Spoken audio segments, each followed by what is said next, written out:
சிலிமா channel சார்பாக அனைவருக்கும் வணக்கம்.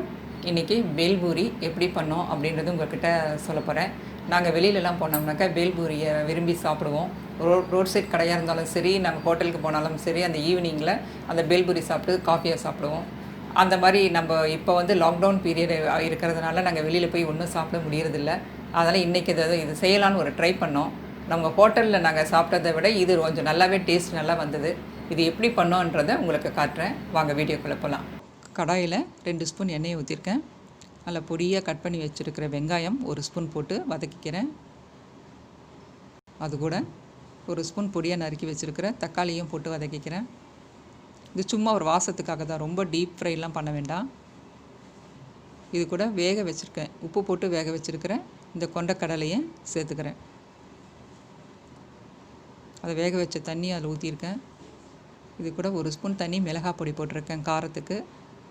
1 ஸ்பூன் கரம் மசாலா பொடி போட்டிருக்கேன். இதெல்லாம் மிக்ஸ் பண்ணி நல்லா கலரி விட்டுக்கோங்க.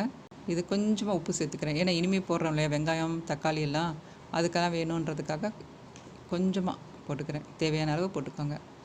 இப்போ லேசாக இதெல்லாம் குத்தி விட்டுக்கோங்க. கொண்டக்கடலை லைட்டாக உடப்படுற மாதிரி இருக்கும், பட் முழுசாக உடையாது. ஏன்னா இந்த மசாலா கரம் மசாலாலாம் உள்ளே போய் ரொம்ப நல்லாயிருக்கும். இது ஈஸியாக வீட்டுக்குள்ளே செய்யலாம். இவ்வளோ டேஸ்ட்டாக வருதுன்னா நம்ம வெளியில் வாங்கி சாப்பிட வேண்டியதே இல்லை.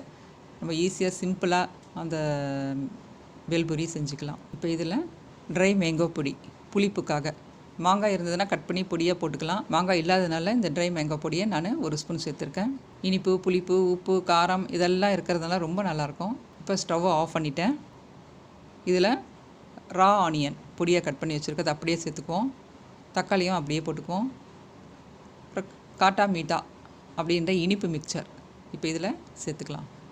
இப்போ இனிப்பும் இது கூட சேரும்போது ரொம்ப நல்ல ஒரு சுவையை கொடுக்கும். இது பேக்கெட்லலாம் ஹால்டிரம்ஸ்லாம் விற்குது பார்த்திங்களா, அது ஒன்று வாங்கி வச்சுக்கலாங்க. அதில் கொஞ்சம் கொத்தமல்லியை சேர்த்துக்கோங்க. இந்த கார சட்னி, இனிப்பு சட்னிலாம் இல்லாததுனால நம்ம இப்படி ரெடிமேடாக இருக்கிறத வச்சு செஞ்சுக்கலாம். இப்படி செய்கிறதுனால ரொம்ப டேஸ்ட்டு கூடுதல் சுவையை கொடுக்குது. இப்போ இதை 2 பிளேட்டில் வச்சுருக்கோம். அது கூட காரமாக இருக்கிற மிக்சரை அந்த ஓம்பொடியை போட்டுக்குவோம். இது சாப்பிட ரொம்ப சுவையாக ரொம்ப அருமையாக இருக்கும். நீங்கள் இதை வீட்லேயே செஞ்சு கொடுங்க பிள்ளைங்களுக்கு. இந்த வீடியோ பிடிச்சிருந்ததுன்னா லைக் பண்ணுங்கள், ஷேர் பண்ணுங்கள், சப்ஸ்கிரைப் பண்ணுங்கள். நன்றி. வாழ்க வளமுடன்.